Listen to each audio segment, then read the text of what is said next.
الحمد لله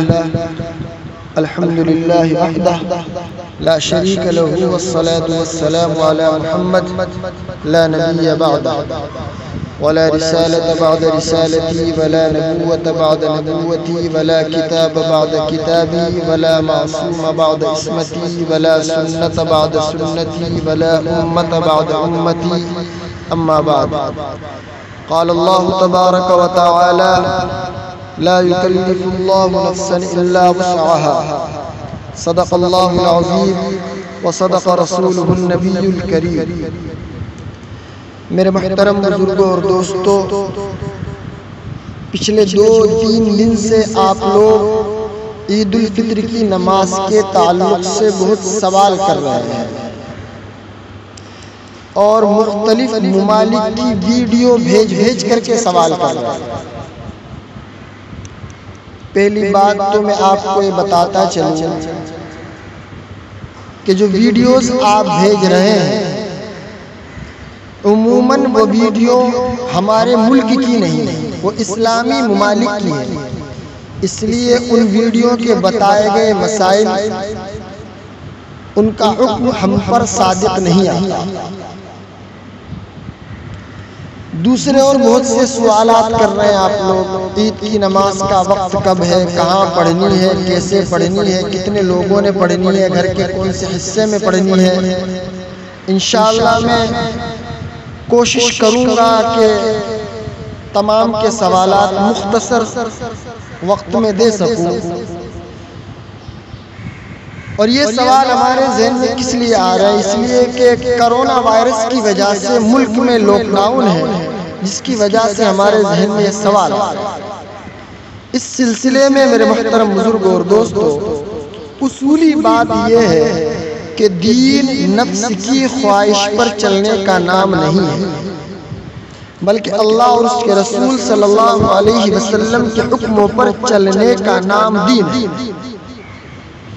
اور کن حالات میں اللہ اور اس کے رسول صلی اللہ علیہ وسلم کا کیا حکم ہے، یہ بڑے بڑے علماء کرام اور فقہاء عظام ہم کو بتلائیں گے.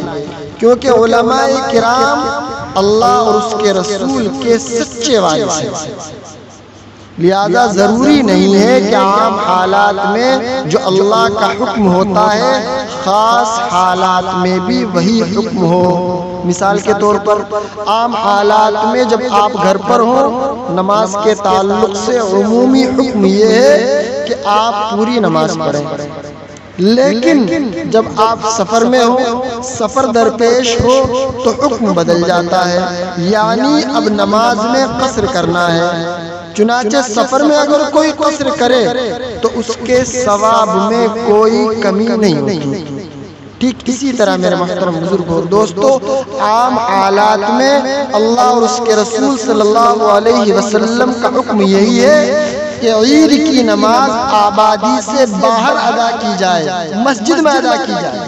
لیکن اگر سخت آندھی ہو، طوفان ہو، جس کے باعث باہر جانے میں تکلیف ہو، مشقت ہو، دشواری پیش آتی ہو، تو میرے محترم بزرگوں اور دوستوں اب یہ حکم ساقط ہو جاتا ہے. اب جہاں سہولت ہو وہاں عید کی نماز ادا کی جائے. اللہ تعالیٰ نے میرے بھائیوں ایک اصول بیان فرمایا ہے کہ ہم انسان کو اس کی طاقت سے زیادہ مکلف نہیں بناتے. لا یکلف اللہ نفسا الا وسعها. اس اصول کی روشنی میں لاک ڈاؤن کی عید کا حکم بڑی آسانی سے سمجھ سکتے ہیں. پہلی بات، بھیڑ سے بچنا ہے. اور بھیڑ سے بچنا 2 وجہ سے ضروری ہے. ایک تو کرونا وائرس سے بچاؤ کی احتیاط کے طور پر، کیونکہ ابھی تک اس کا علاج دریافت نہیں ہوا ہے اور ماہرین کے مطابق اس کا علاج صرف احتیاط ہے، سوشل ڈسٹینس. دوسرے، ہمارے ملک کے قانون کی پابندی کی وجہ سے علماء کرام کی تشریح کے مطابق یہ دونوں معقول وجوہات ہیں جن کی بنیاد پر ہم اس بات کے مکلف نہیں کہ ہم ہر حال میں عید کی نماز عیدگاہ میں ہی ادا کریں یا مسجد میں ہی ادا کریں.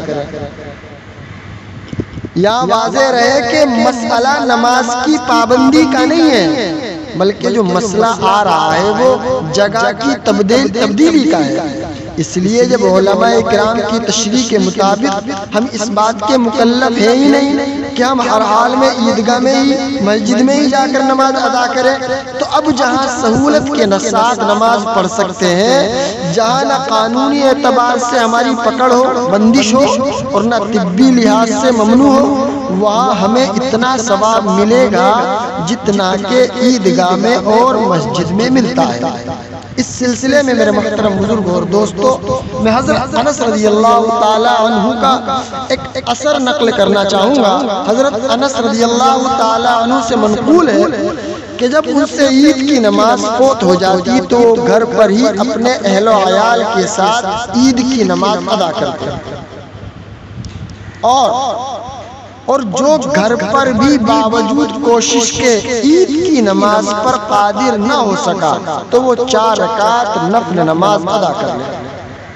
سمجھ میں آ گئی بات؟ اور اللہ کی ذات سے پر امید رہے کہ جو آدمی باوجود کوشش کے عید کی نماز ادا نہ کر سکا اور اس نے 4 رکعت نفل پڑھ لی، اس کو بھی عیدگاہ میں مسجد میں عید کی نماز ادا کرنے والے سے کم ثواب نہیں ملے گا۔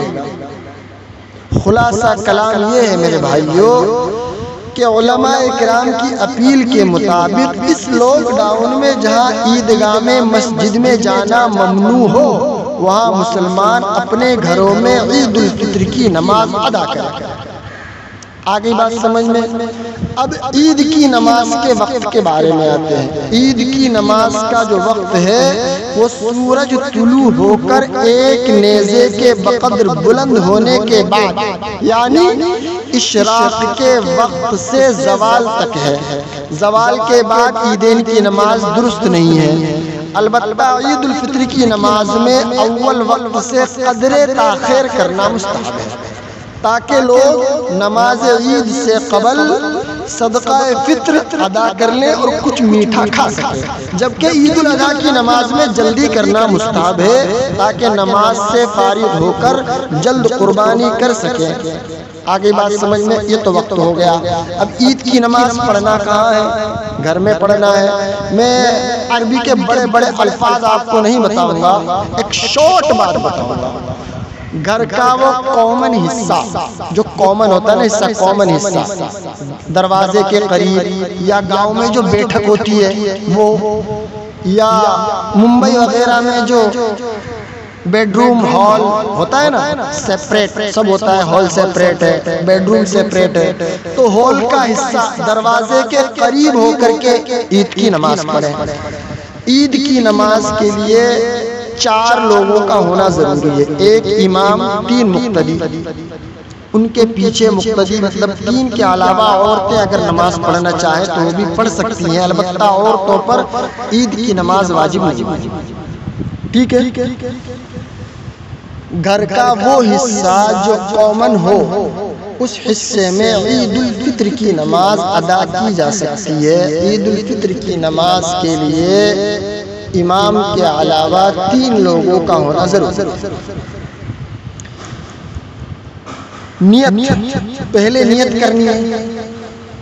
نیت اول تو دل کے ارادے کا نام ہے۔ دل میں آپ نے نیت کر لی، دل میں ارادہ کر لیا، آپ کی نیت ہو گئی۔ لیکن کچھ لوگ زبان سے کہنا ضروری سمجھتے ہیں، تو زبان سے امام کی نیت الگ ہے اور مقتدی کی نیت الگ ہے۔ امام نیت یوں کرے کہ نیت کرتا ہوں میں 2 رکعت نماز عید الفطر واجب مع 6 زائد تکبیروں کے، امام ان مقتدیوں کا منہ میرا کعبہ شریف کی طرف واسطے اللہ تعالیٰ کے اللہ اکبر۔ آگے سمجھ بات؟ یہ امام کی نیت ہے۔ مقتدی نیت کیسے کرے؟ نیت کرتا ہوں میں 2 رکعت نماز واجب عید الفطر کی مع 6 زائد تکبیروں کے، منہ میرا کعبہ شریف کی طرف واسطے اللہ تبارک و تعالیٰ کے اللہ اکبر۔ اس کے بعد دونوں ہاتھ کانوں تک اٹھا کر آپ کو باندھ لینا ہے۔ امام صاحب ثنا پڑھیں گے، اس کے بعد دونوں ہاتھ کانوں کی لو تک اٹھا کر معمولی فصل کے ساتھ 3 ایڈیشنل تکبیریں کہی جائیں گی۔ پہلی تکبیر کہیں گے، ہاتھ چھوڑ دیں گے، دوسری کہیں گے، ہاتھ چھوڑ دیں گے، تیسری کہیں گے۔ یہاں پہ ثنا پڑھنے کے بعد 3 ایڈیشنل تکبیریں کہی جائیں گی معمولی فصل کے ساتھ۔ پہلی اور دوسری تکبیر میں ہاتھ اٹھا کر چھوڑ دیے جائیں گے، تیسری تکبیر کہہ کر ہاتھ ناف کے نیچے باندھ لیے جائیں گے۔ اس کے بعد امام صاحب قرات کریں گے اور حسب معمول رکعت مکمل ہوگی۔ پھر اب دوسری رکعت میں قرات کے بعد یعنی سورہ فاتحہ اور سورت کے بعد رکوع سے پہلے 3 ایڈیشنل یعنی 3 زائد تکبیریں کہی جائیں گی اور ہر تکبیر میں ہاتھ اٹھا کر چھوڑ دیے جائیں گے اور چوتھی تکبیر رکوع کے لیے کہی جائے گی۔ آگے بات سمجھ میں، اور دیگر نمازوں کی طرح بقیہ نماز مکمل کی جائے گی۔ سلام کے بعد دعا ہوگی، اس کے بعد امام صاحب خطبہ پڑھیں گے۔ اس وقت سب حاضرین موجود رہیں اور توجہ کے ساتھ خطبے کو سنیں۔ اور ایک ضروری بات، عید کی نماز کے بعد لوگوں میں جو مصافحہ اور معانقے کا رواج ہے وہ صحیح نہیں ہے، لہٰذا ہم تمام کو اس سے پرہیز کرنا چاہیے۔ دعا کریں اللہ ہم تمام کو عمل کرنے کی توفیق عطا فرمائے۔ آمین ثم آمین، وآخر دعوانا ان الحمد للہ رب العالمین۔